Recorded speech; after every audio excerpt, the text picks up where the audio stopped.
Então, vamos chamar aqui, como eu falei para vocês, né? Vamos seguir falando, tratando das questões das lutas no campo, né?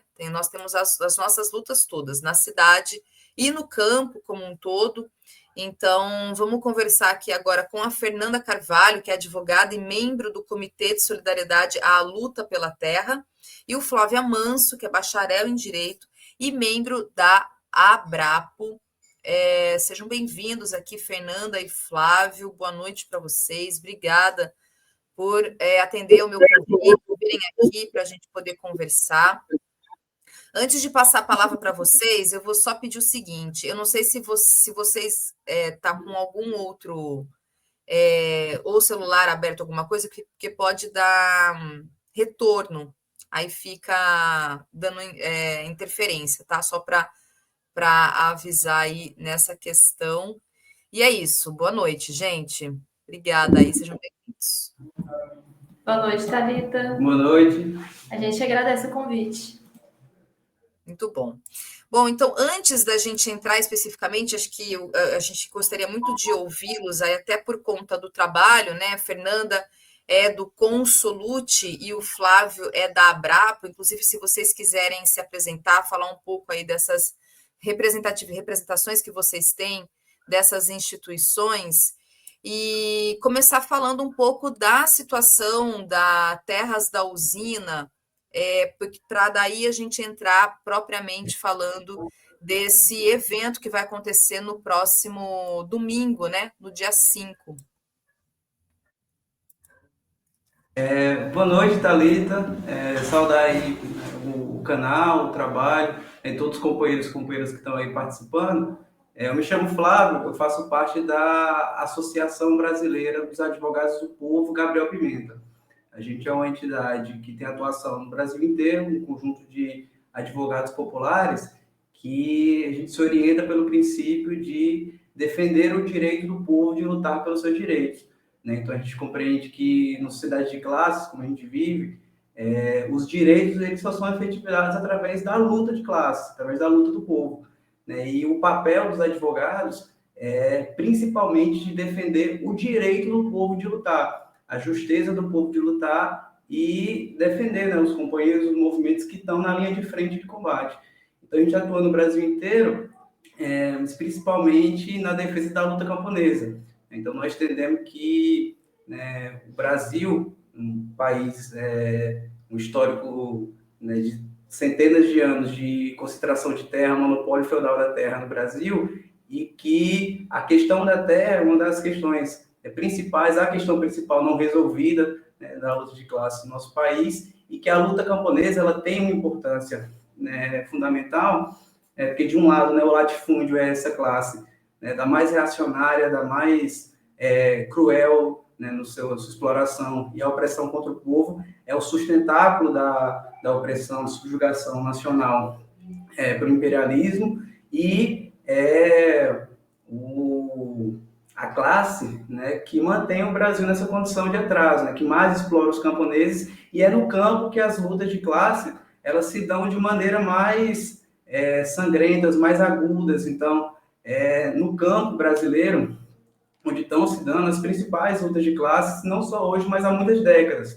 Então, a extrema-direita armada se organizando para atacar os povos no campo, o próprio movimento Invasão Zero, que a gente vai tratar sobre, que atacou lá o engenho Barro Branco, e todo um histórico aí de desgraças que o latifúndio assola a nação. E na luta camponesa, você tem esse histórico de combatividade dos indígenas, dos quilombolas, e dos camponeses em geral.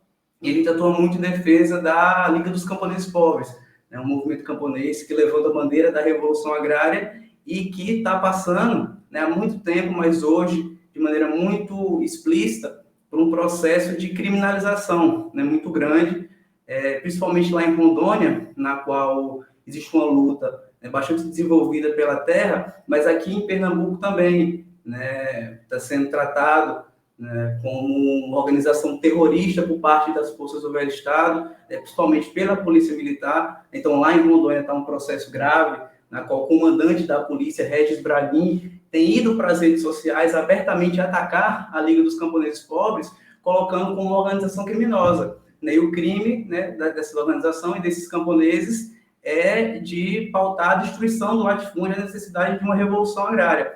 Então, ele mesmo chega a falar que, pela lei, pelo Estado, oficialmente não é um movimento terrorista, mas eles tratam como se fosse. Então, uma campanha grande de criminalização que aconteceu também aqui em Pernambuco, somente no ano passado, né, quando teve um grande conflito lá em Barro Branco, que ficou conhecido como a Resistência Feroz de Barro Branco, na qual mais de 50 pistoleiros, né, do Invasão Zero, né, e a mando do latifúndio local, Agropecuária Mata Sul e da usina Frecaneca, realizaram um ataque violento contra a comunidade de Barro Branco, né, com completa anuência da Polícia Militar, que foi para lá, supostamente para mediar o conflito, né, e atender no sentido de dar cobertura à atuação dos pistoleiros que atiraram contra a comunidade, feriram, né, a tiro 2 camponeses e um estudante da UFPE que estava lá numa missão de solidariedade e que, se dependesse das forças policiais, teria sido um massacre, né? E o que aconteceu foi que os camponeses, através da sua resistência, sua organização, conseguiram repelir o ataque e expulsar o bando paramilitar, né? Num conflito que foi bastante agudo, saiu gente ferida do lado do movimento Invasão Zero. O José Antônio Fonseca de Mello, presidente, né, do Invasão Zero em Pernambuco, saiu com ferimento à bala, mas até hoje nenhum deles foi punido. Eles fizeram um ataque ilegal contra a comunidade de Barro Branco e até hoje está pendente de solução. Isso é uma das questões que está referente à questão do Tribunal Popular. Então, acho que para iniciar, colocar isso, vou passar aqui para a companheira também apresentar. Tá certo. Boa noite, Thalita. Mais uma vez agradecemos o convite, né? Boa noite a todo mundo que está assistindo. Eu sou Fernanda Carvalho, sou advogada e sou membro do Consolute, que é o Comitê de Solidariedade à Luta pela Terra, que é um coletivo que tem atuação no Maranhão e que, com muito orgulho, que o presidente do Consolute é a liderança camponesa Luiz Villanova, né? Que Luiz Villanova, junto com Elizabeth Teixeira, são as duas grandes lideranças camponesas vivas hoje no Brasil. E a gente, né, ter no Consolute o Villanova como nosso presidente, né, é uma honra imensa. Para quem não está familiarizado com o nome, né, Luiz Villanova, no Maranhão todo mundo conhece esse nome, é um nome muito famoso, mas para quem está assistindo e não conhece, eu sugiro que busque, porque é uma figura assim, muito importante da história do nosso país. Tem, inclusive, um documentário no YouTube que chama Qual é o Jeito Zé?, que tem uma entrevista com ele sobre a luta, né, que esse companheiro liderou em Buriticupu, Maranhão, em que nos anos 80 eles conseguiram, né, destruir 32 latifúndios e conquistar mais de 600 mil hectares de terra para os camponeses. Né? Depois ele foi deputado estadual nos anos 90, e então uma figura muito importante. E o Consolute tem como secretário-geral o Dr. Jorge Moreno, já deu entrevista aqui para vocês algumas vezes, né? Geralmente falando dos conflitos no Maranhão, que não são poucos. E o Dr. Jorge Moreno é um juiz aposentado, um juiz, né, que é do lado do povo e que atualmente ele é um advogado do povo. Né, tá aí a imagem, né, do Villanova e o Jorge Moreno por ocasião do lançamento do livro do Villanova. Foi feito em São Luís no dia 13 de dezembro de 2023, na Federal do Maranhão. Então, um dia muito importante foi nessa ocasião da imagem, que foi a fundação do Consolute. E o Consolute foi fundado nessa ocasião justamente devido a um conflito, que foi o conflito da Gleba Campina, ocorrido em Junco do Maranhão, que, né, no bojo do conflito entre 2018 e 2021, 5 camponeses foram assassinados e estava passando por um cerco muito grande de repressão em 2023, e o Consolute foi fundado por esses companheiros justamente para dar uma resposta. E desde então, né, foi se estendendo essa atuação de maneira que, né, eu que sou do Maranhão, estou aqui hoje em Pernambuco, né, Jorge Moreno e Villanova também estarão aqui no dia 5, para a gente, estamos na organização, né, junto com os companheiros da Abrapo e do Comitê de Apoio à Luta dos Poceiros de Barro Branco, na organização do Tribunal Popular, que, como o Flávio coloca, é uma luta antiga. Então, essa comunidade, né, Engenho Barro Branco, que tem um histórico, né? O engenho de Barro Branco, junto com outros engenhos, compõem a usina Frei Caneca. E desde 2002 a usina para as suas atividades. Então, as pessoas, né, em geral, eram trabalhadoras de carteira assinada. Fernanda, desculpa só te interromper. Vamos lá, eu queria só justamente pedir para vocês trazerem um pouco da trajetória, né, histórica, e aí para a gente poder falar um pouco do Tribunal Popular, o que vem a ser esse evento. E aí, justamente, só para pegar o gancho dessa fala sua, se vocês puderem, né, trazer o contexto histórico e social da usina Frei Caneca, o que foi essa usina, e um pouco também aproveitar para vocês explicarem qual que é a situação legal neste momento da usina. Né? Então, trazer um pouco para quem não sabe onde que é, o que é, qual que é a história da usina Frei Caneca, se vocês puderem explicar para as pessoas aqui, para a gente poder ter esse entendimento, até por conta disso, inclusive, esse movimento que está acontecendo e para esse evento aí que está sendo divulgado para o próximo dia 5.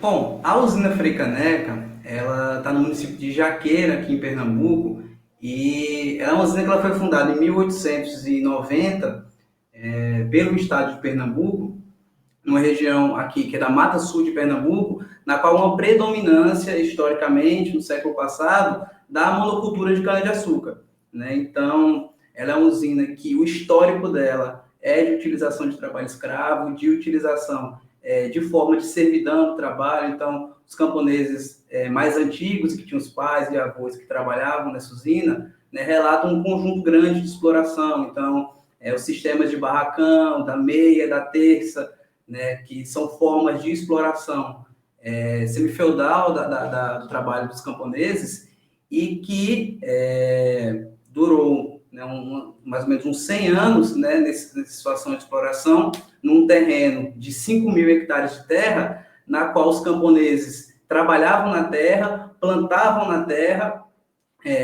faziam, né, as plantações de cana-de-açúcar, vendiam para a usina e trabalhavam para a usina. Né, alguns de carteira assinada, alguns não. A maioria começou a trabalhar com 8 anos de idade, né, em jornadas de trabalho enormes. E a usina, o pessoal tinha, né, posses das terras, muitos tinham posses antes da usina, alguns durante o trabalho na usina ficou com um pedacinho de terra, e no final dos anos 90, início dos anos 2000, teve uma crise no sistema de cana-de-açúcar em geral no estado de Pernambuco. Então, uma série de falências dessas usinas, e nesse bojo falha a usina Frei Caneca. E o que acontece é que ela fale sem pagar nenhum direito trabalhista, né, a centenas de trabalhadores que trabalhavam para ela, e ela fez vários acordos de boca, na qual os camponeses iam ficando com as terras em troca das dívidas trabalhistas, mas isso nunca é colocado no papel. Né? Alguns camponeses processaram, tiveram acordos na justiça, mas é uma minoria, a maioria foi ficando na terra. E aí a usina ela fecha, mas ela nunca declara falência, né, que aí é o arremate dos seus bens, né, para pagar os credores, né, principalmente os credores trabalhistas, que são os trabalhadores. Então, ela não faz esse processo e ela começa a arrendar a terra para outros latifundiários. Né? Então, ela com várias dívidas com os trabalhadores, com a União e com o Estado de Pernambuco, ao invés de cumprir essas dívidas, ela faz contratos de arrendamento para que outros latifundiários venham e tomem conta do terreno. Então, durante muito tempo, até mais ou menos 2013, ela arrendava para pessoas que seguiram plantando cana e vendendo para algumas usinas que ainda permanecem até hoje. Né? E a partir de 2013, começou um impulso da criação de gado, da pecuária aqui no estado de Pernambuco. Então, isso foi impulsionado, né, com a abertura de um frigorífico na Master Boiler em Canhotinho, que fez com que vários latifundiários do setor da pecuária viessem para essa região. E quando chega esses latifundiários da pecuária, eles começam um processo muito mais agressivo e violento de tentativa de expulsão dos camponeses da terra. Né? Porque a própria diferença econômica, né, na cana-de-açúcar, você precisa que os camponeses estejam ali ocupando a terra, porque são eles que plantam a cana e são eles que cuidam da cana. E na época da moagem, são eles que vão lá trabalhar na usina, são eles que vão na mata para tirar a madeira para abastecer a usina. E com a criação de gado, não. Precisa de um deserto verde de pasto, quanto menos pessoas, melhor. 3 ou 4 vaqueiros dá conta de cuidar de uma quantidade enorme de gado. Então, começou um processo violento de expulsão dos camponeses. Ele se deu através, né, de uma enxurrada de processos judiciais de reintegração de posse. Então, a empresa que tinha acabado de arrendar o terreno, né, alegava que os camponeses é que eram os invasores da terra, não respeitavam as posses dos camponeses, e começou a utilizar de grupos paramilitares, de seguranças armados, empresas de segurança, para ameaçar os camponeses e tornar a vida deles um terror, né, aliado ao uso de agrotóxicos em cima das casas, em cima das plantações, em cima das fontes de água, né, como uma forma de expulsar. E começou a ter um conflito bastante violento, né? Ele teve um auge ali em 2018, 2019, quando chega a Agropecuária Mata Sul, que é a atual empresa latifundiária que está lá, né, e que se agrava muito isso. Então, você tem várias reportagens dessa época, do Intercept, do Olho nos Ruralistas, do Agência Pública, que narram esse fato, um tanto de intervenção de vários órgãos do Estado, né, mas que nunca resolveram o problema de entregar a terra para o camponês, né? Do ponto de vista jurídico, que o companheiro perguntou, né, essa terra, ela tem dívida com todo mundo. A gente pegou recentemente que a dívida atual da Frecaneca é de 174 milhões de reais, dividida a dívida com a União, a dívida com o Estado de Pernambuco e a dívida com os ex-trabalhadores, né? Então, o INCRA, que é o órgão responsável, né, por reforma agrária, né, já poderia muito bem executar essas dívidas e entregar a terra aos camponeses, né, porque os camponeses são poceiros de décadas, de centenas de anos que estão ali. Então, lá, inclusive, não se trata de um assentamento, se trata de poceiros antigos. Então, a situação jurídica é essa. Alguns pedaços da usina Frecaneca, que são divididos em vários engenhos, foram leiloados na justiça, né? Esses leilões são alvos de um tanto de investigação, não só de órgãos públicos, como dos jornais populares, né? Alegando, né, fraude nesses leilões. Então, os leilões foram arrematados a preço de banana, né, por um CNPJ que o mesmo advogado da empresa, o advogado da Agropecuária Mata Sul, da usina Frecaneca, e todos eles estão juntos, são investigados, inclusive, pela Polícia Federal por fraudes em leilões, né? Então, é uma situação, né, jurídica, que é de que essas terras pertencem aos camponeses, as posses dos camponeses são juridicamente protegidas, e o restante da terra que está sob posse do latifúndio já devia ter sido desapropriada há muito tempo e entregue para os camponeses, né? E essa situação, essa desigualdade ali no terreno, desigualdade da distribuição de terra, que gera o conflito agrário. Então, você teve esse processo de 2020, né, de um acirramento, e a partir de 2023, você tem um aumento da resistência e da organização dos camponeses. Então, os camponeses lá sempre resistiram, né, tiveram várias lutas ao longo desses anos, e em 2023 para cá, né, a Liga dos Camponeses Pobres passou a atuar lá no terreno de Barro Branco, o que aumentou bastante a organização e a resistência por parte desses camponeses, e foi a partir daí que a gente conseguiu ter, né, um conjunto de algumas vitórias jurídicas e vitórias, né, lá no terreno mesmo por parte, né, dos companheiros, e não foi por outra coisa que no dia 28 o Invasão Zero foi lá e atacou, né? Então, da contextualização geral é essa. Tem muita coisa, né, para falar, mas acho que um apanhado inicial é tá isso. explicado. Agora, só uma dúvida, eu não sei, desculpa, você vai falar, Fernando, se você quiser complementar, fala, aí eu já entro com a pergunta, na verdade, mas é só para complementar o seguinte, hoje, o órgão que seria, né, que é, na verdade, o responsável para legitimar, para oficializar, para que esses poceiros todos, eles tenham, de fato, o seu reconhecimento daquela propriedade, é o INCRA, é o governo federal, quem que pode oficializar de fato? Eu não sei aí, né? Vocês podem responder se é que está aí colocado dentro desse evento, que é o Tribunal Popular aí, Fernanda, Flávio, se quiserem até falar um pouco, detalhar um pouco o que é o Tribunal Popular, o que vem a ser esse evento, o que vocês estão organizando aí no próximo domingo, no próximo dia 5. Bem, Thalita, primeiro complementando essa questão desse aspecto jurídico, né? Então, o que tem é que a usina Frei Caneca, ela continua sendo a proprietária dessas terras. E nós consideramos que isso é uma ilegalidade por alguns motivos. É ilegal porque se ela para suas atividades e ela tem uma dívida, né, de mais de 173 milhões, e isso é um dado público, né, que pode ser acessado no site da Procuradoria-Geral da Fazenda Nacional. Lá fica especificado, né, a dívida com a Justiça do Trabalho é de 9 milhões, a dívida com a FGTS é de 11 milhões, a dívida com a União é mais de 100 milhões, são impostos, né, que foram acumulando desde os anos 80 e que não foram pagos, ou seja, são dívidas, né, com nós, com cidadãos, né, e com os trabalhadores da usina. O correto teria sido, desde o, né, que não conseguiu mais continuar suas atividades, ter aberto o processo de falência. Então, assim, na região todo mundo se refere à usina como uma usina falida, mas quando a gente fala em uma falência, é um termo técnico, é um termo jurídico, que nunca foi feito, porque o que é um processo de falência? É justamente o juiz ter conhecimento de todas as dívidas, né, da empresa e organizar como essas dívidas serão pagas com o patrimônio que a empresa tem. No caso, qual que é o patrimônio dessa empresa? As terras. E no processo de falência, perante a lei, quem tem prioridade no recebimento do crédito é a dívida trabalhista, porque é uma dívida de caráter alimentar. Né? Um trabalhador que não recebe é diferente de um empresário, de um fornecedor, né, que não recebe algo, porque é uma dívida alimentar. Então, a gente percebe que o motivo de nunca ter sido aberto esse processo de falência é porque isso necessariamente representaria a passagem das terras da usina para o povo.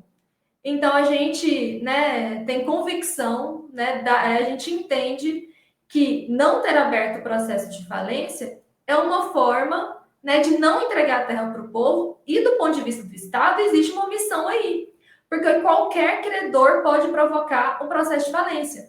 A União tem um crédito de mais de 100 milhões. Por que ela não provocou essa falência para que ela recebesse? Porque a gente sabe que para as pessoas pobres, qualquer imposto, né, que está devendo, a pessoa já vai ser executada, não tem nem como fugir disso. E como que uma empresa, né, tão rica, né, que por tanto tempo produziu nessa cana-de-açúcar, isso não, então existe uma omissão aí, que é uma forma, né, que é um Estado latifundiário que mantém as terras nas mãos das oligarquias, né, e se recusa a cumprir a lei quando a decorrência do cumprimento da lei significa terra para o povo, porque terra na mão do povo é também mais poder para o povo. E além disso, a gente está falando, como o Flávio colocou, de poceiros que estão nessas terras há muitos anos. Então, existe também o Instituto da Uso Capião, né, que é um instituto jurídico do direito civil desde o direito romano, não é nem uma invenção burguesa, né, mas é muito próprio também, porque é o direito de propriedade burguês que a gente está falando, ou seja, coisas que estão colocadas no Código Civil, não é nem o Código Civil de 2002, é desde o Código Civil de 16, né, que não são cumpridos, porque a partir do momento que a pessoa, né, comprova que está naquela terra, trabalhando, vivendo ali, né, tem os tipos de uso capião, que você pode, né, conquistar o direito de propriedade se você já exerce a posse. E aí vai ter os requisitos de 5, 10 ou 15 anos para você ter um uso capião. Ali as pessoas estão há 80 anos vivendo naquele lugar, 100 anos vivendo naquele lugar. Então, o uso capião, que aí, no caso, via Poder Judiciário, também seria uma possibilidade. E existem várias ações de uso capião de Poceiros, de Barro Branco e dos outros engenhos protocolados na Justiça Estadual de Pernambuco que não vão para frente. Também porque, se essas ações vão para frente, significa a terra indo para a mão, né, do trabalhador, da pessoa pobre. E aí existe uma política do Estado, né, de não permitir isso.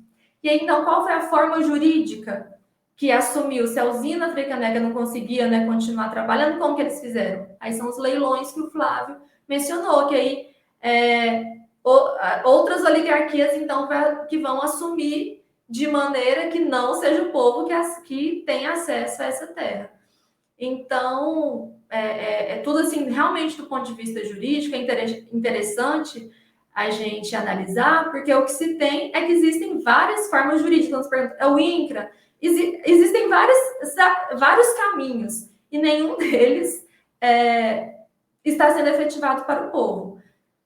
Mas um dos caminhos viáveis, né, quando fala do INCRA, realmente, existe o programa Terra da Gente, por exemplo, que é o decreto que regulamenta a reforma agrária, né, tem a lei de reforma agrária, que é de 93.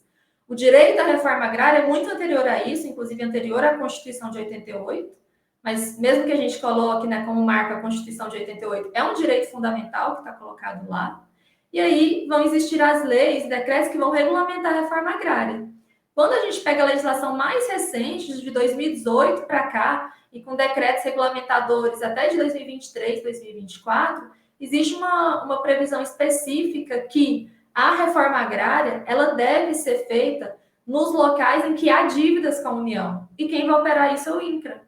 Então, mais uma vez, se existe uma dívida com mais de 100 milhões com a União, é sim passível de uma desapropriação ou mesmo a adjudicação, que não convém assim, aprofundar nisso, né, mas que são formas de que o INCRA poderia adquirir essa terra, ou mesmo por compra e venda, para distribuir para o povo que está ali e que nós entendemos que é o povo, além assim, de ter, de qualquer forma jurídica que você pense, é justo, né, que o povo tenha essa terra do ponto de vista assim, legal, eles têm o direito a essa terra devido às dívidas trabalhistas, devido estar ali já há mais de 50, 80 anos. Além disso, é justo para um ponto de vista de justiça social. É um povo que simplesmente teve 50 pistoleiros entrando, 2 camponeses, 3 camponeses, 2 camponeses levaram um tiro, uma estudante, né, da Federal de Pernambuco que estava lá levou um tiro. Por sorte, né, não teve mais gente que não levou tiro, ou por sorte esses não morreram. Então, existe também uma necessidade do Estado tomar providências para que isso não aconteça, porque existe, né, uma invasão em que o comando dessa invasão, né, desse movimento de invasão zero, é um defensor público aposentado. Existem as denúncias, né? E um coronel da polícia. Um coronel da polícia, né, que estava lá no comando, não de tropas paramilitares. A polícia militar que é chamada, né, não resolve o problema. E mesmo agora, já passando, né, um ano disso, não tem solução. Então, já emendando com o Tribunal Popular, o porquê do Tribunal Popular? O Tribunal Popular é algo que já existe, né, não é uma novidade, digamos assim. O próprio doutor Jorge Moreno já fez vários tribunais populares no Maranhão. Que o Tribunal Popular, digamos assim, se o Poder Judiciário realmente fosse justiça, já era para um juiz ter ido lá, visto tudo isso e dado uma sentença, né, que é para as terras da falida usina Frei-Caneca serem entregues para o povo. Só que o Poder Judiciário, ele não funciona assim, né? Ele atende aos interesses das classes dominantes. E então o Tribunal Popular é uma forma, né, dos movimentos sociais e movimentos populares, principalmente da população ali atingida por isso, exercer o seu poder, né, de fazer um tribunal popular, ou seja, se realmente houvesse justiça, qual seria a sentença? E a gente responde, né, se realmente houvesse justiça, a sentença seria que as terras da falida usina Frei-Caneca são do povo que habita ali já há anos e anos, que foi oprimido pela usina durante anos e anos. E a sistemática, né, assim, o trâmite desse Tribunal Popular, primeiro, os jurados estão confirmados, são 14 jurados, que estão vindo de várias regiões do Brasil, que ocupam, né, diversos espaços. Então, o próprio Vila Nova é um jurado, professores universitários, tem professor da Federal Rural de Pernambuco, da Universidade Federal de Pernambuco, está vindo pessoas, né, de movimento popular do Ceará, estão vindo indígenas também do Ceará, da etnia Tapeba.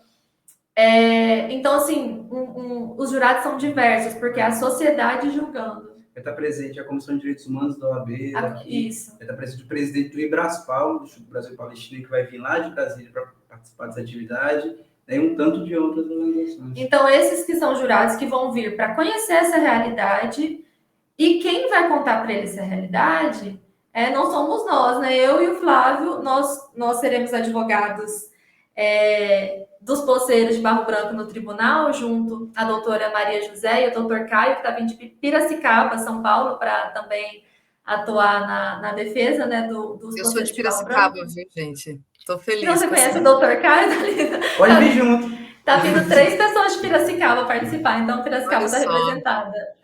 olha só, que interessante. Eles são da organização OPA. E aí, mas principalmente quem vai falar são os camponeses. Então, vão ter mais de 10 camponeses representando o conjunto, não são mais por questão de tempo, que vão contar tudo isso lá para os jurados, para todo mundo que estiver assistindo, né? As pessoas da cidade estão convidadas, a gente espera 300 pessoas, né? Um pouco de mais ou menos 300 pessoas lá, que vão. Então, a gente vai poder ouvir essas histórias. Eu estava lá em Barro Branco até hoje, né? Hoje vim a Recife, justamente já ouvindo as testemunhas, preparando as testemunhas, e assim, é algo. Ouvir eles falarem sobre o período, né, de como era na usina. A maioria, né, era um trabalho muito extenuante e que eles imaginavam que com o fim da usina eles teriam liberdade. Mas eles continuam sem liberdade, porque eles não têm acesso à terra. Essa empresa que assumiu, né, que é a agropecuária Mata Sul, continua violando os direitos deles. São vários crimes ambientais que eles denunciam, muitas ameaças. Então, eles vão contar a história deles. E o tribunal é assim porque, ao contar a sua história, as pessoas também sentem o seu poder. Porque essas pessoas não são chamadas a falar em lugar nenhum. Cada audiência, principalmente, né, o doutor Flávio acompanha, é uma luta para que os promotores, para que os juízes, né, tenham uma comissão de soluções fundiárias, é uma luta para que eles possam falar nas audiências, para que eles possam falar nessas reuniões. Então, é o momento deles falarem, deles exigirem seus direitos, e os jurados não vão apenas para proferir uma sentença, né? Já concluindo, não é para proferir uma sentença apenas. Os jurados já sabem que eles estão vindo para tomar parte nesse conflito, para não só proferir uma sentença, né, e decidir, afinal, de quem essas terras deveriam ser, mas, junto com o povo de Barro Branco, tomar as medidas necessárias para que essa sentença se cumpra. Então, o objetivo é que, né, ao final, né, com a leitura pública da sentença, todos os presentes se comprometam a fazer de tudo para que essa sentença se torne realidade, para que as terras, né, da falida usina Frecanec sejam finalmente do povo. E aí cada um vai ter sua contribuição, né? Os advogados, né, atuarem mais ativamente no caso, os jornalistas presentes, né, fazerem, né, um conjunto, né, de denúncias sobre isso. E então o Tribunal Popular vai ser um pontapé inicial de uma jornada de lutas que o povo de Barro Branco vai ter certeza que não vai estar sozinho, né, que vai ter gente do Brasil inteiro que vai estar junto com eles na busca da efetivação desse direito. E deixa eu te perguntar para vocês uma questão. Nesse tribunal vão ter representantes, por exemplo, do INCRA, ou então, né, pessoas e representantes que estão, digamos, do outro lado, né, que vão ali para ouvirem ou para trazer as suas argumentações, até mesmo representantes dessa agropecuária, Mata Sul, ou da própria usina, né, falida, se terão também representantes dessas instituições, dessas empresas, e aí emendo para perguntar justamente isso, qual que é a situação política dessa questão, assim, se há representantes políticos que estão apoiando, que levaram essa questão na Assembleia Legislativa de Pernambuco, se há um aceno por parte de parlamentares, ou até o aceno do próprio executivo, tanto da governadora de Pernambuco, ou até mesmo, né, por parte da presidência da República, afinal de contas, também há órgãos, né, do governo federal que estão dentro desse contexto todo, dessa luta, a questão política mesmo, assim, como é que está nessa situação e se há um aceno para justamente tentar trazer uma resolução nesse sentido, né, a partir desse viés político. Certo, eu vou responder a primeira parte da pergunta e o Flávio responde a segunda. Sobre a participação ou não, né, dos órgãos da Agropecuária Mata Sul, de representantes da usina Freicaneca, se eles estariam convidados ou não. Esse é um debate muito relevante, Thalita, porque diz respeito à própria concepção do Tribunal Popular. Porque existem várias concepções do que é um Tribunal Popular. Na Faculdade de Direito, por exemplo, né, quando somos estudantes, a gente faz júri simulado, que é realmente um teatro, né, mas simulando do jeitinho que seria um tribunal do júri no Poder Judiciário atual. Existem tribunais populares que foram feitos, por exemplo, nos anos 80, pela CPT e outros movimentos da época, que reproduziam também o tribunal nos moldes do que ele acontece no Poder Judiciário, e ao final, né, a documentação desse tribunal popular era encaminhado para organizações internacionais de defesa dos direitos humanos, etc. Então, a concepção que a gente tem é que no Tribunal Popular nós não damos direito à defesa para a usina Freicaneca, para a Agropecuária Mata Sul, para o INCRA. Por quê? Porque eles já têm o direito à fala o tempo todo.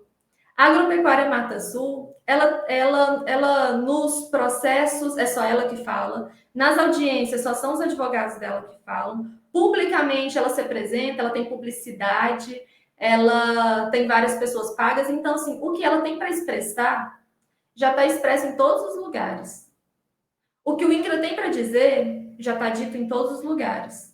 O que a usina Freicaneca tem a dizer já está dito em todos os lugares. Quem é o invisibilizado aí são os camponeses, que não têm direito de fala. Então, realmente, o espaço vai ser usado para eles, e aí a gente vai julgar o que esses outros têm dito e expressado, que eles não precisam de mais espaço. Eles já têm. Tem uma situação interessante que o Dr. Jorge Moreno conta de um tribunal popular que foi realizado no Maranhão, né, no contexto de um conflito do Maranhão, em que, na sentença do Tribunal Popular, uma juíza foi condenada pela sentença do Tribunal Popular. Ela foi condenada porque ela estava agindo errado com o povo. E, depois do tribunal, o povo, em manifestação, foi bater lá no fórum da cidade para intimá-la da sentença, para dizer que ela foi condenada. E a juíza respondeu, mas eu nem tive direito à defesa. E aí, né, o doutor Jorge sempre fala, ali ela legitimou o Tribunal Popular, porque ela não falou, esse tribunal não vale de nada. Ela falou, não tive direito à defesa. Então, o que demonstra que o Tribunal Popular é legítimo, né? Eles até gostariam de falar no Tribunal Popular, mas justamente no Tribunal Popular eles não vão ter direito à fala, não.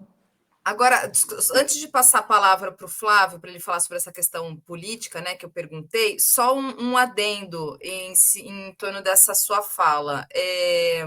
Qual que é o peso? Não sei se o peso seria o termo correto, mas qual que é a instrumentação legal do Tribunal Popular no âmbito do judiciário? Quer dizer, vai ser lida uma sentença, vão ser apresentados todos os argumentos, os procedimentos seguintes e qual que é a validade do Tribunal Popular nesse sentido mesmo, né? A partir dessa discussão que vai ser feita e isso ser apresentado para o judiciário.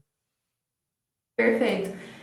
Thalita, então, assim, é preciso fazer uma diferenciação que o instrumento pode ser jurídico sem ser judicial. Então, ele é um instrumento jurídico, como uma petição que um advogado assina, é um instrumento jurídico, como um documento que o movimento popular faz, uma associação e assina, é um instrumento jurídico, mas não é judicial, porque não é oficial do Poder Judiciário. Então, o Tribunal Popular, ele é um documento jurídico, assinado pelos jurados, né, todos ali identificados, né, de qual o movimento que faz parte, qual a profissão, enfim, qual a sua atuação, né, política no mundo, na sociedade, todas as testemunhas identificadas e tudo mais. Então, a força que isso tem não é o que seria a diferença? Porque uma sentença proferida por um juiz togado, né, no tribunal, ela tem força de lei, porque é uma sentença, a força que ela tem é que se quem não cumpre com uma sentença vai ser executado, ou seja, vai ser chamado, né, no tribunal para que se cumpra o que a sentença diz. Isso é uma sentença proferida pelo Poder Judiciário. A sentença proferida pelo Tribunal Popular, nós não temos o poder de fazê-la ser executada, né? Porque nós não somos o Poder Judiciário para executar uma sentença. Mas a força que ela tem é de o compromisso de fazermos de tudo para que ela seja executada. E né, então é o nosso compromisso de encaminhar para os órgãos. Outro exemplo, que no Tribunal Popular, o último que teve, que foi feito no Maranhão, no contexto da gleba campina, que é reconhecido, inclusive, pelo Poder Judiciário do Maranhão como o maior conflito agrário do Maranhão. Um dos jurados, por exemplo, que é o Márcio Zonta, do MAN, né, do Movimento pela Soberania na Mineração, ele era um dos jurados. Né, ele saiu comovido, impactado por aquilo ali, e foi através dele que nós abrimos o contato com a Secretaria-Geral da Presidência da República, que atualmente tomou parte lá daquele conflito e tem encaminhado por aí a solução do conflito. Então, é a força que a gente sai e assim, a gente percebe que a gente junta, depois o tribunal é feito, então, a sentença, tem um dossiê, os relatos vão estar na ata, e assim, e não é assinado por qualquer pessoa, né? O presidente do tribunal, do Dr. Jorge Moreno, Luiz Villanova, então são pessoas de peso. Então a gente percebe que isso causa um impacto, um constrangimento no Poder Judiciário, no INCRA, no Executivo, enfim, né, em quem teria que resolver essa questão, gera um constrangimento de, caramba, todas essas pessoas se comoveram, se impactaram, estão dizendo isso, então a experiência que tem é de que ande, né? Os processos andam quando algo tão forte assim é feito, e lógico, a força da comunidade. Muito bom. E sobre essa questão política, que eu queria muito ouvi-los, né? Como é que está essa discussão aí nesse âmbito? Bom, companheira, acho que no ano passado, a gente fundou em abril do ano passado o Comitê de Apoio à Luta dos Poceiros de Barro Branco, né, que foi justamente quando teve, né, esse impulso lá da organização, né, dos camponeses, e um tanto de movimentos vieram para apoiar. Você vê que uma luta que vai há muitos anos, mais de 20 anos, e nunca teve interesse político de nenhum desses órgãos de resolver. Então, claro, de vez em quando aparecia um representante do INCRA numa audiência de conciliação, disso e daquilo, falando que o conflito de Barro Branco era uma prioridade para o INCRA e que o INCRA tinha interesse em desapropriar a usina Fricaneca, ou então apareceu já secretário de Direitos Humanos indo numa audiência pública, aparecendo em alguma manifestação que os camponeses fizeram, algum movimento, e prometendo alguma coisa, mas nunca passou disso, né? Aí quando a gente começou a organizar, né, o Comitê de Apoio, juntou vários movimentos aqui de Recife, desde entidades sindicais, movimentos estudantis, de professores, né, apoio de comissões de direitos humanos de todo tipo. A gente começou a fazer uma movimentação política em torno de dar visibilidade à luta camponesa, porque uma questão da luta camponesa é o seu isolamento. Então, quando ela está ali isolada, sem ter visibilidade, o latifúndio faz o que quiser. Então, manda pistoleiro diariamente, como a gente vê em vários casos Brasil afora. Quando você tem uma visibilidade, então isso já dá um certo recuo, né? Então passou a se organizar várias missões de solidariedade de estudantes, professores desses órgãos, e começou aí a dar uma visibilidade, né? Mas foi depois do dia 28 de setembro do ano passado que você teve uma maior repercussão do caso de Barro Branco, né? Estava indo já lá no dia uma missão de solidariedade com mais de 40 estudantes que tomaram parte no conflito lá, por isso que uma das companheiras, né, foi baleada, e tornou-se um caso de repercussão nacional. Então, até nos monopólios de imprensa, eles tiveram que noticiar o conflito de Barro Branco, inclusive tiveram que noticiar, usando como base referência, as matérias publicadas no Comitê de Apoio de Barro Branco. Então, foi um negócio que deu uma grande repercussão, e aí, nessa época, baixou todo tipo de órgão do Estado lá. Então, veio a Comissão Nacional de Direitos Humanos, ela já tinha vindo antes e acompanhava, né, mas esteve lá presente novamente. O MDA, que é o Ministério do Desenvolvimento Agrário, nunca tinha aparecido, mas nesse dia foi lá. A gente conseguiu fazer 2 audiências públicas na Alep, com a Comissão de Direitos Humanos da Alep, uma, né, na Assembleia Legislativa em Recife e outra lá na comunidade, né, na cidade de Jaqueira, na qual participaram deputadas, a Dani Portela e a Rosa Amorim, justamente nesse momento que foi uma grande repercussão nacional por conta do conflito. Né? E aí, do ano para cá, o que você tem é uma insistência por nossa parte, né? Não só dos advogados, mas dos companheiros que participam do Comitê de Apoio, em manter essa luta viva, mas por parte dos órgãos do Estado, o que a gente vê são só essas promessas. Então, a gente trata do INCRA, por exemplo, que aí o INCRA é governo federal, que ele chegou em 12 de novembro desse ano a prometer que em 6 meses todo o povo de Barro Branco ia estar assentado. Né? E em toda reunião que tinha, ele dava um novo prazo. O último prazo para ir para em Barro Branco, para fazer alguma coisa, era no dia 22 de setembro, que aí já jogou mais um prazo de 90 dias para ir primeiro em outro engenho para ficar para o ano que vem em Barro Branco. Então, um negócio que o interesse político desses órgãos do Estado, ele só acontece mediante uma grande pressão popular. Então, no ano passado, teve esse aparecimento de várias figuras políticas e vários órgãos do Estado, porque teve uma grande pressão popular diante do conflito que teve no dia 28.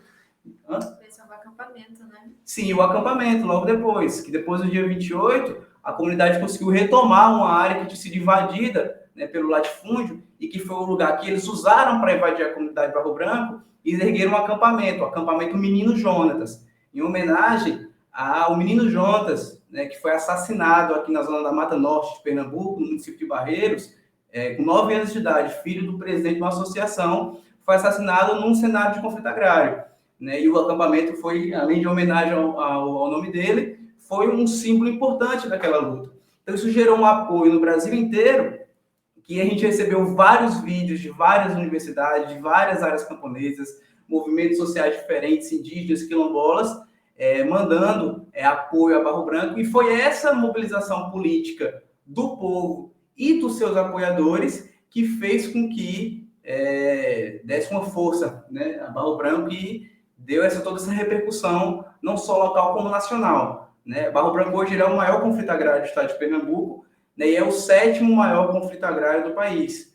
Né? E uma das questões importantes da gente demarcar em relação a como que Barro Branco tomou essa grande repercussão, você vê que o Invasão Zero ele tem se organizado há alguns anos, né, primeiro como uma frente parlamentar, também, na verdade, como uma frente parlamentar, mas principalmente como um movimento paramilitar, né, de ataque aos povos do campo. Desculpa só te interromper, eu vou justamente essa é a minha próxima pergunta, tá? Que eu queria que vocês pudessem explicar o que é esse movimento Invasão Zero, mas antes eu só vou ler que tem alguns comentários e perguntas aqui da audiência para a gente poder entrar nessa questão do Invasão Zero, porque é importantíssimo, até porque não é um movimento que está só em Pernambuco, é um movimento que está em outras partes do Brasil, inclusive. Mas primeiro deixa eu só ler aqui os comentários da nossa audiência, tem pergunta também, olha só. Aqui o Red York, inclusive, essa é uma outra questão que eu quero perguntar para vocês, sobre a Liga dos Camponeses Pobres, e tem um abaixo-assinado a respeito da LCP. Então, daqui a pouco eu quero que vocês também, se puderem falar a respeito da Liga. Também aqui o Júlio Coelho falando 2 para fortalecer o Farol Brasil. Obrigada, iluminando vidas. Valeu, Júlio. Obrigada. Viu, gente? Quem puder aí enviar membresias e superchat também é super importante. Luguime diz, não tem como pensar uma revolução no Brasil especificamente sem pensar na luta camponesa que enfrenta o latifúndio, não só pelas extensas faixas territoriais que o latifúndio usurpa. Exatamente, só aqui endossando o comentário do Luguime. Thaís Conceição aqui saudando o Flávio, né? Saudações ao camarada Flávio Amâncio, grande aliado do povo em nossa eterna luta, diz aqui a Thaís. Red York ajudando a gente aqui também, olha só, e deixando para vocês, gente, o link do documentário que vocês mencionaram, né? Tanto a Fernanda aqui quanto o Flávio comentaram desse documentário. Mônica Gonçalves também falando do INCRA, né? Ela diz: o INCRA está com pouquíssimos funcionários, já eram poucos antes de Bolsonaro, depois ficou completamente desfalcado. E o Lula entrou e não fez o que precisava ser feito, não foi prioridade. Bom, a gente já sabe que reforma agrária já foi, inclusive, recentemente reivindicado, questionado pelo MST, porque não está e não estará, ao que parece, né? Na lista de prioridades desse governo, pensar e falar de reforma agrária. Ninguém nem pensa, nem fala sobre isso. Então, definitivamente não está dentro dos planos do projeto desse governo, viu, gente? Aqui também, quem está falando, aqui, Romualdo, vencer em Barro Branco é fundamental, essa luta é de toda a esquerda brasileira.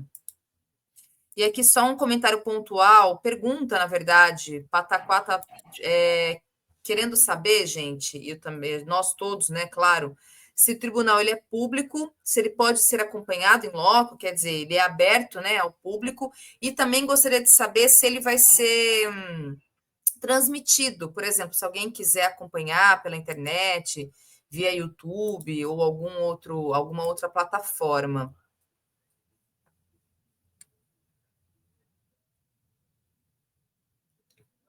Podem responder se quiser, gente. Não sei se vocês.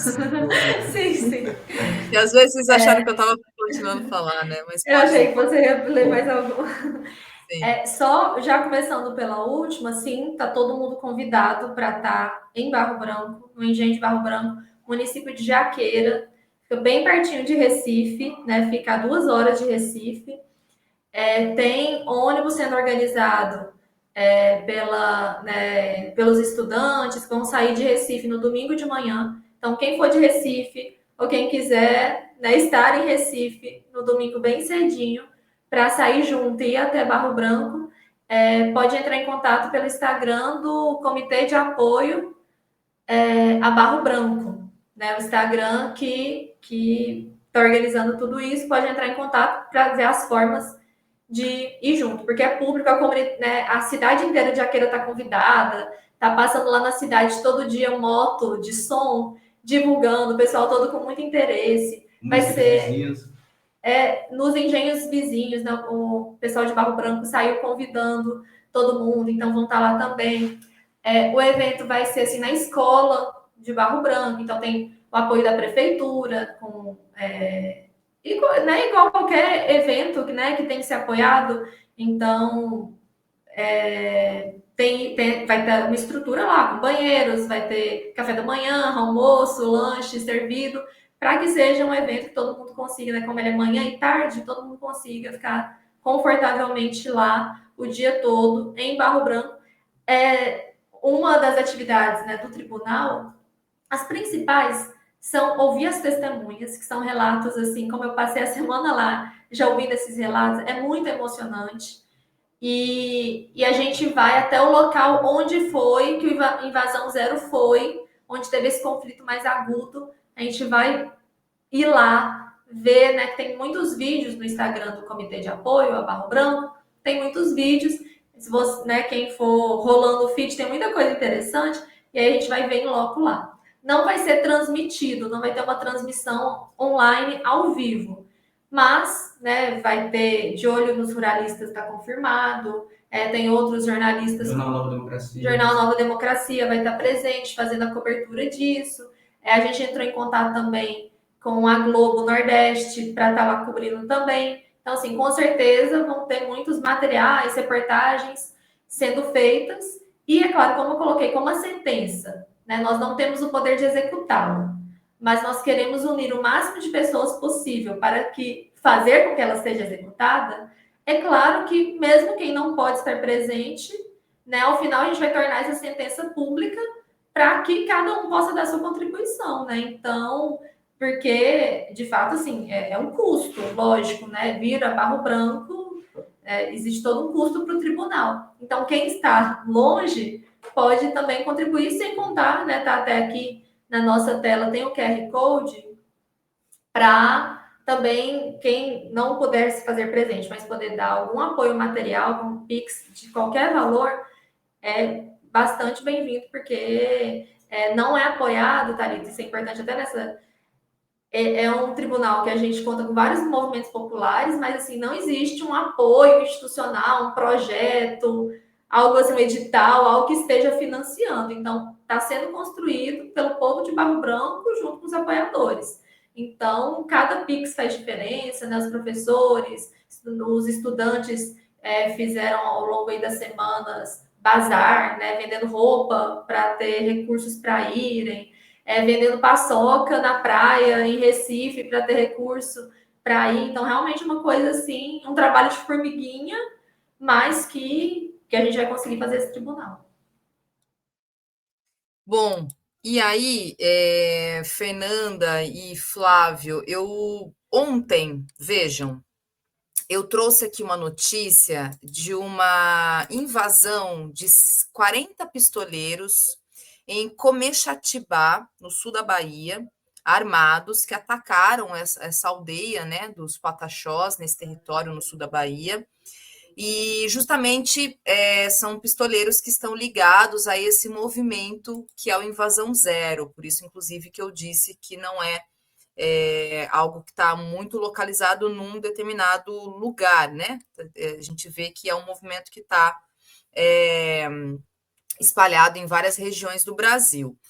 E aí, a partir, inclusive, do episódio que vocês mencionaram aqui algumas vezes, né, do dia 29 de setembro do ano passado, onde 2 pessoas foram baleadas e teve essa situação de extrema violência contra o povo, contra os camponeses, eu queria que vocês até detalhassem um pouco mais a respeito desse episódio, né, dessa invasão desses pistoleiros, e se vocês pudessem falar o que é esse movimento Invasão Zero, né? Inclusive pelo nome, e o que vem a ser essa organização criminosa, né? E o que eles pretendem aí invadindo terras, violentando pessoas, produzindo a violência no campo. Bom, companheiro, o movimento Invasão Zero, né, oficialmente ele foi fundado há uns 2 anos atrás. Ele inicia como uma frente parlamentar no Congresso Nacional, que conta com mais de 200 deputados. E aí ele foi sendo criado, né, nas Assembleias Legislativas de vários estados, inclusive sendo legalizado com o CNPJ e tudo mais. Mas na prática, ele é o quê? Ele é um grupo paramilitar, na qual latifundiários e pistoleiros, grupos de segurança, eles se articulam para vários latifundiários da região se juntarem para ir fazer ataques juntos. Então, eles fazem isso em comunidades que estão em conflito, em locais que têm ocupação, em terras de poceiros que eles querem expulsar, em terras indígenas, em terras quilombolas. Então, ele é um grupo que ele é paramilitar organizado para atacar os camponeses.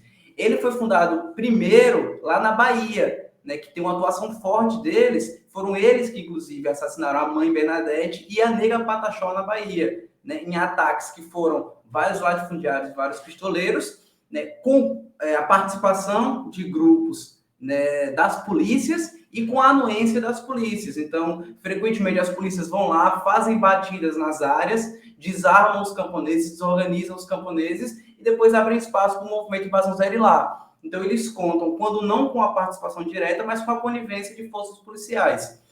E aí, o que tem de novo de Invasão Zero é esse CNPJ, essa forma de organização jurídica. Mas isso é a mesma prática que o latifúndio usa desde a época da UDR, da época da ditadura militar. Sempre foi essa prática do latifúndio. Junto aos latifundiários, eles vão juntos com os pistoleiros para fazer mandatos de reintegração de posse, aplicar da sua própria forma e espalhar o terror, principalmente.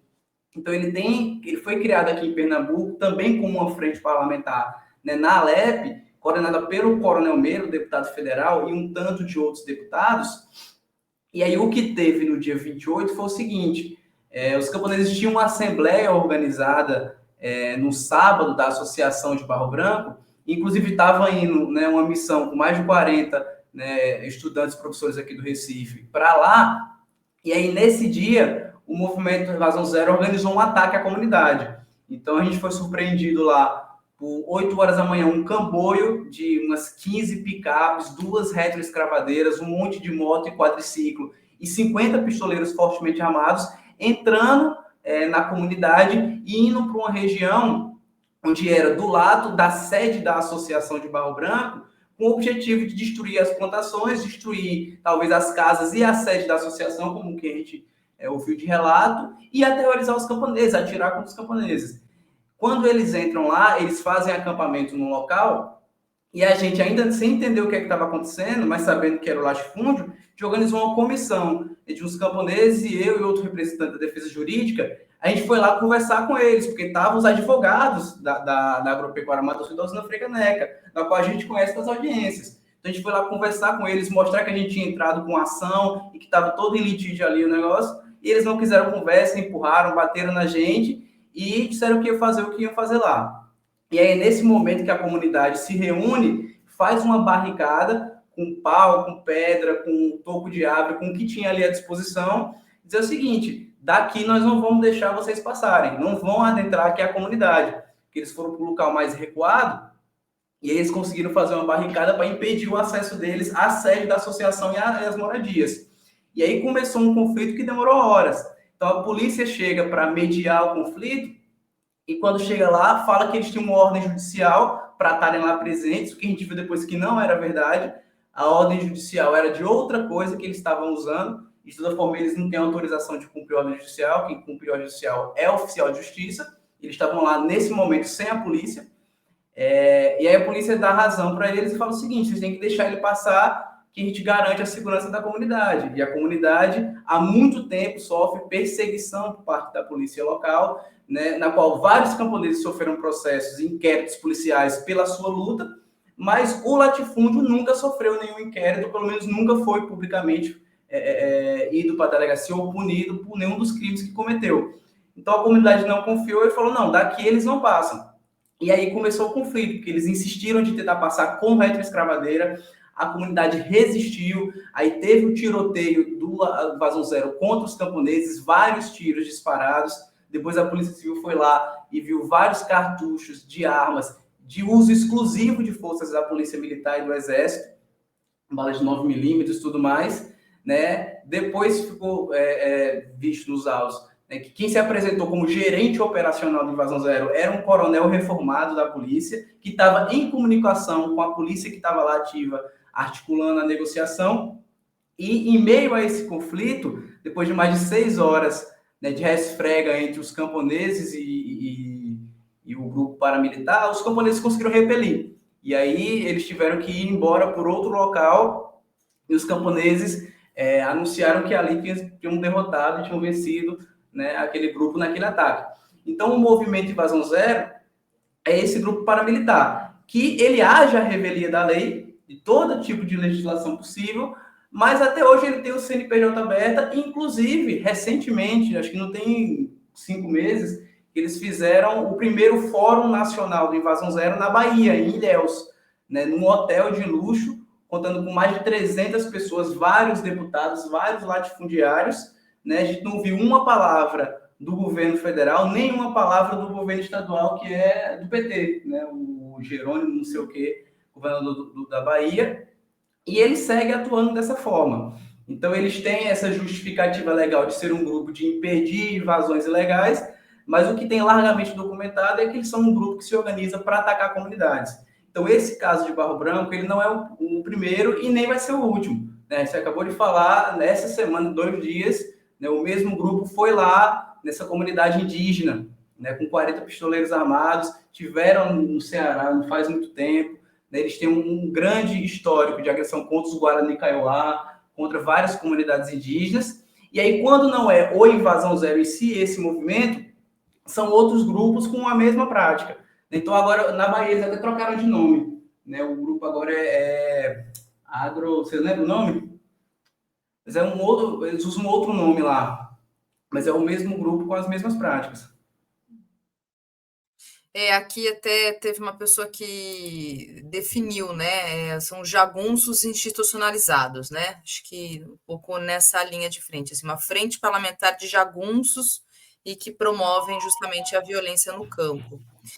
E, bom, então, gente, eu queria ir por último mesmo, né, seguindo aqui nos momentos finais dessa nossa conversa, que vocês pudessem falar da LCP, a Liga dos Camponeses Pobres, inclusive porque acompanhando as redes de vocês e um pouco, né, do histórico que vocês trouxeram aqui, trata-se, inclusive, de uma liga que está sendo alvo de criminalização, de perseguição política. Então, fala um pouco o que é essa liga e qual que é o contexto atual em relação à luta e resistência da LCP. Bom, a LCP, Liga dos Camponeses Pobres, é um movimento de luta pela terra, né, que defende a bandeira de uma revolução agrária, né, da necessidade de resolver a questão da terra. Ela só é possível através, né, de um processo revolucionário, né, aliado a um processo de transformação geral da nação. Então, eles são movimentos de luta pela terra que atuam há algumas décadas e que teve na frente das lutas recentes mais combativas pela terra e contra o latifúndio. Então, na pandemia, só para citar dois exemplos, né, teve uma grande luta que foi na área Tiago Capi dos Santos e Manuel Ribeiro em Rondônia, na qual foi o palco na década de 90 do episódio que ficou conhecido como Batalha de Santa Helena, alguns chamam do Massacre de Columbiara, né, que foi um conflito agrário, né, de bastante repercussão lá em Rondônia, e os camponeses lá retomaram essas terras e foi feito um grande cerco policial na época, em 2020, 2021, com mais de 3 mil forças policiais em meio à pandemia para despejar os camponeses, que conseguiram resistir, né? E nessa mesma época, teve um auge da criminalização contra a LCP, quando o Bolsonaro, na época presidente, né, elege a LCP como inimiga número 1. Então ele chega a publicar vídeos falando da Liga dos Camponeses Pobres, ele chega aí em dois eventos de ruralistas, né, para falar que a Liga dos Camponeses Pobres é um movimento isso e aquilo, está muito preocupado, porque é uma luta muito grande que pode vir para a cidade.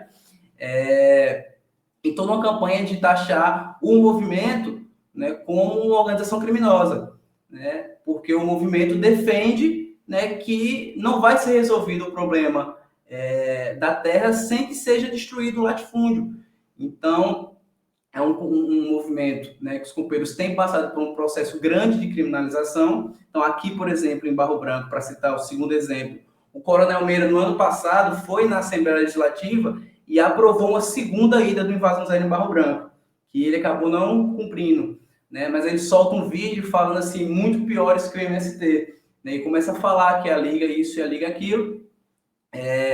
Então, tem sido alvo de muita criminalização por parte do velho Estado. Acho que para falar mesmo da Liga, melhor seria se fosse algum companheiro da Liga, né, para falar sobre isso.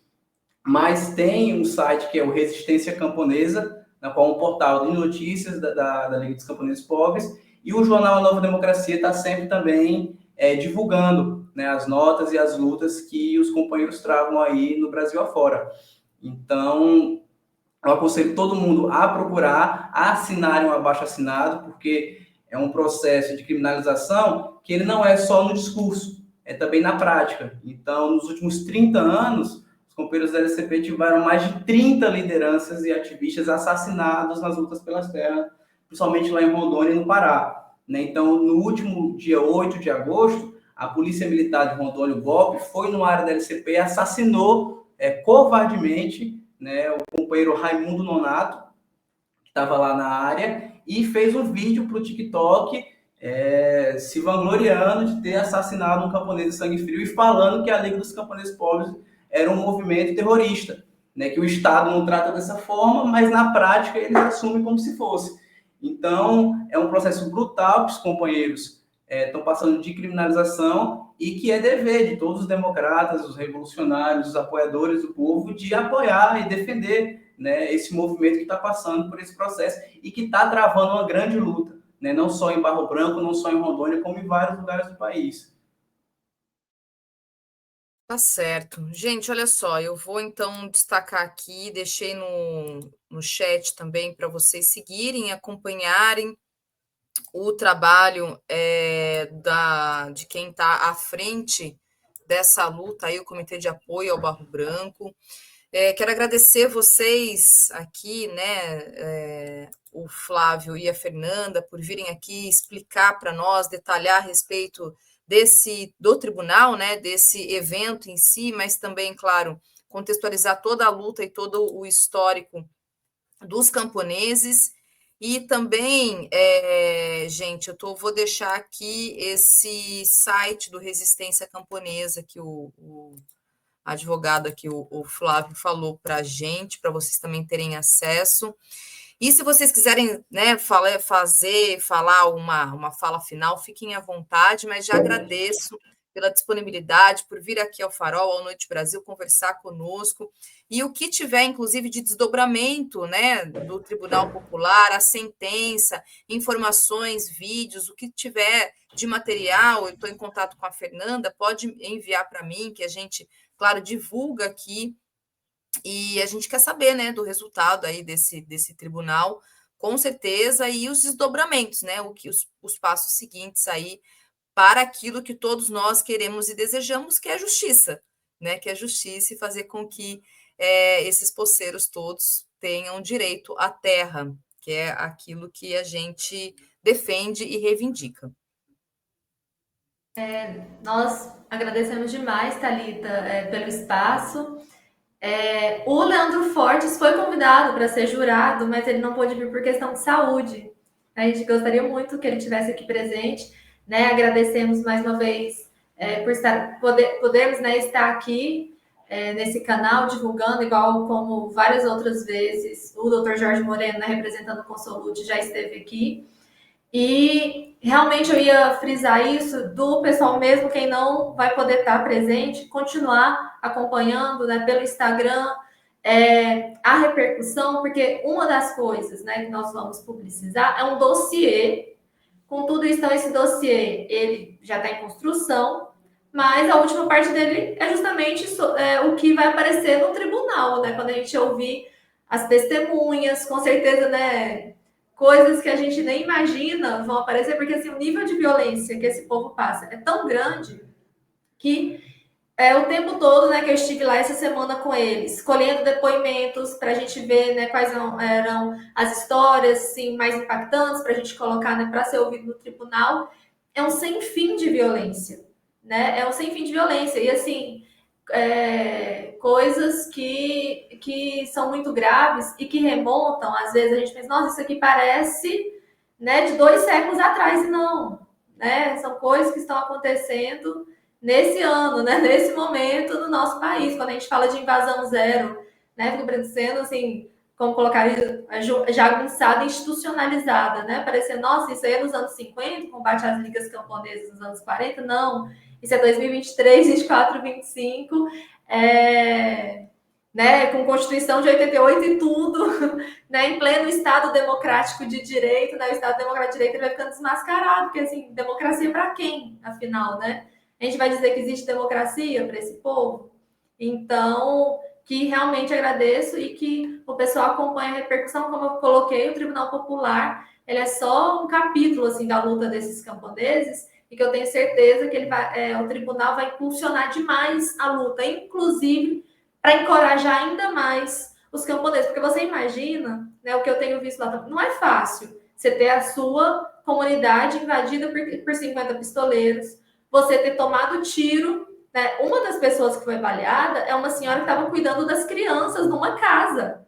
Ela não estava lá na barricada, ela estava cuidando das crianças numa casa, mas como o conflito é dentro da comunidade, a bala pegou nela aqui no ombro. Ela tem a bala, ficou alojada aqui, que por muito pouco, por centímetros, não era no coração dela.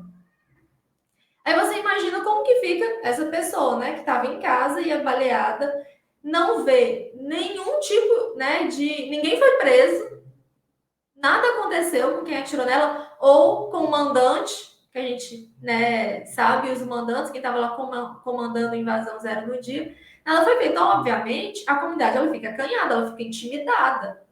Então, esse apoio, né, todo mundo ir, seguir, mandar sua manifestação, né, mesmo que seja, né, nos comentários, a comunidade lá acompanha esses vídeos diariamente. Eu achei interessante, isso é uma coisa que realmente tem um impacto na vida lá. Eles ficam acompanhando o Instagram do comitê de apoio e comentando uns com os outros. Olha, publicou vídeo tal, então é uma coisa que impacta lá a comunidade. Então, seja pelos comentários, você vai estar apoiando essas pessoas que merecem demais serem apoiadas e merecem demais, né, serem legitimadas como donas dessas terras, né? Essas terras não são da usina Frei Caneca, não são da agropecuária Mata Sul, né? E o seu dono, Guilherme Maranhão, elas são do povo de Barro Branco.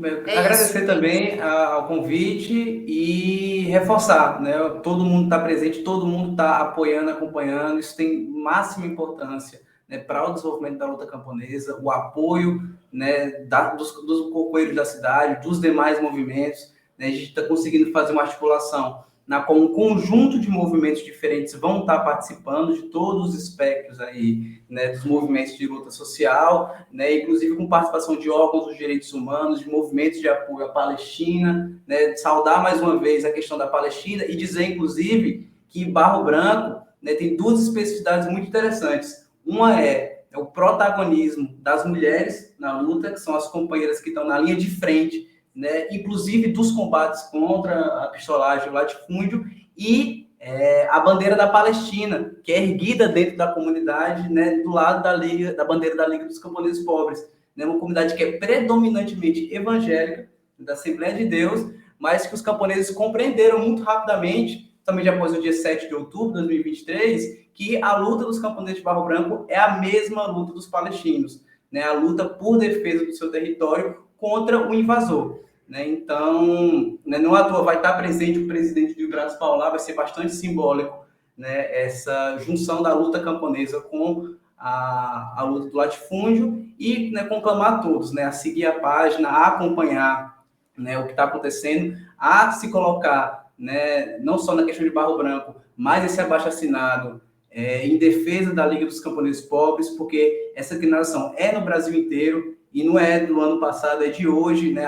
Até hoje, os órgãos do Estado mandam a polícia para as assembleias da Associação de Barro Branco para tentar intimidar os camponeses que defendem a posição de que a luta tem que seguir, né? E a luta camponesa, ela só segue com muita pressão e com muita combatividade. Não é possível só ficar esperando que os órgãos do Estado resolvam, né? Qualquer órgão, mesmo quando ele resolve aquilo ali, por tiquinho de terra que eles dão os camponeses com um monte de maracutaia e artimanha por trás, ele é porque os camponeses brigaram e tomaram aquilo ali. Então, essa é a força, né, da luta de Barro Branco, né, e é isso. Depois a gente volta com os resultados e com a nova jornada de luta que vai se abrir após o tribunal. Inclusive, dizer para vocês que eu já falei para Mauro Lopes que para ele poder convidá-los para vocês irem ao Manhã Brasil também, a gente poder acompanhar o trabalho de vocês, acompanhar o movimento, os desdobramentos do Tribunal Popular, como eu falei, e com certeza eu vou chamá-los novamente aqui para a gente poder falar mais a respeito, né, inclusive sobre o Tribunal Popular e sobre o movimento como um todo também, que rende bastante, afinal de contas, a gente está falando de uma luta que é histórica, e como a gente falou aqui ao longo dessa nossa conversa. Muito obrigada, então, Fernanda, Flávio, e aguardo vocês aí novamente em breve para a gente voltar a se falar. Parabéns pelo trabalho de vocês. Obrigada, tchau, tchau. Boa noite. Tchau, boa tchau. noite, boa noite. Até.